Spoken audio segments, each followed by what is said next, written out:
السلام علیکم ناظرین، آج ایک بہت اہم اپڈیٹ سامنے آئی ہے جس کا تعلق بے نظیر انکم سپورٹ پروگرام سے فائدہ لینے والی خواتین سے ہے۔ پیٹرول سبسڈی کے تحت 2000 روپے ملنے کی خبر تیزی سے گردش کر رہی ہے اور بہت سے لوگ اس بارے میں کنفیوژن کا شکار ہیں۔ سب سے بڑا سوال یہی ہے کہ یہ رقم کن لوگوں کو ملے گی اور کس بنیاد پر دی جائے گی۔ کئی افراد یہ سمجھ رہے ہیں کہ یہ سب کے لیے ہے، جبکہ حقیقت اس سے مختلف ہے۔ اسی غلط فہمی کو دور کرنا ضروری ہے تاکہ کسی کو غلط امید نہ لگے۔ آج اسی اہم معاملے کو آسان اور واضح انداز میں سمجھتے ہیں۔ اطلاعات کے مطابق یہ 2000 روپے کی پیٹرول سبسڈی بے نظیر انکم سپورٹ پروگرام کی ریگولر بینیفیشریز کے لیے رکھی گئی ہے، خاص طور پر وہ خواتین جو مستقل طور پر یہ پروگرام سے مالی امداد حاصل کر رہی ہیں۔ انہیں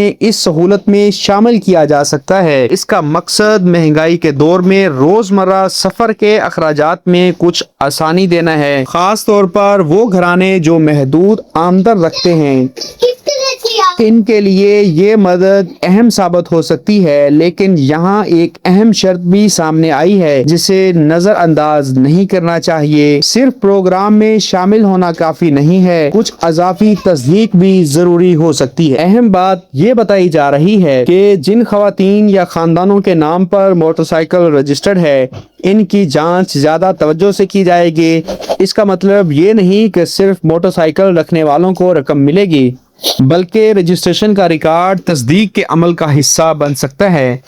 کئی لوگ یہ سمجھ رہے ہیں کہ اگر موٹر سائیکل نہیں تو سبسڈی بھی نہیں، لیکن ایسی بات کی ابھی مکمل سرکاری تصدیق موجود نہیں ہے۔ اصل فیصلہ متعلقہ ادارے کے ڈیٹا کے مطابق ہوگا، اسی لیے غلط خبروں پر فوری یقین کرنے کے بجائے اصل معلومات کا انتظار ضروری ہوتا ہے۔ مستحق افراد کو اپنی رجسٹریشن اور ریکارڈ درست رکھنا چاہیے۔ مثال کے طور پر اگر ایک خاتون پہلے سے بے نظیر انکم سپورٹ پروگرام کی ریگولر قسط وصول کر رہی ہے اور ان کا ڈیٹا مکمل درست ہے، تو ان کے لیے ایک سبسڈی کے امکانات زیادہ ہو سکتے ہیں۔ اگر نام، شناختی کارڈ یا رجسٹریشن میں کوئی مسئلہ موجود ہے تو ادائیگی متاثر ہو سکتی ہے۔ اسی وجہ سے بہت سے کیسز میں پہلے تصدیق کا مرحلہ مکمل کیا جاتا ہے۔ بعض اوقات رقم جاری ہو جاتی ہے لیکن معلومات کی غلطی کی وجہ سے وصولی رک جاتی ہے۔ اس لیے جلد بازی میں نتیجہ نکالنے کے بجائے اپنی تفصیلات کی جانچ ضروری ہے۔ یہی قدم بعد میں بڑی پریشانی سے بچا سکتا ہے۔ ایک اور اہم بات یہ ہے کہ سوشل میڈیا پر چلنے والی ہر پوسٹ مکمل طور پر درست نہیں ہوتی۔ میں واضح کر دوں کہ صرف وائرل پوسٹ دیکھ کر کسی فیصلے پر پہنچنا درست طریقہ نہیں ہے۔ اصل معلومات ہمیشہ سرکاری اعلان، تصدیقی پیغام یا متعلقہ ادارے کے ریکارڈ سے ہی لینی چاہیے۔ اگر آپ بھی بے نظیر انکم سپورٹ پروگرام کی ریگولر بینیفیشری ہیں تو اپنی معلومات اپڈیٹ رکھیں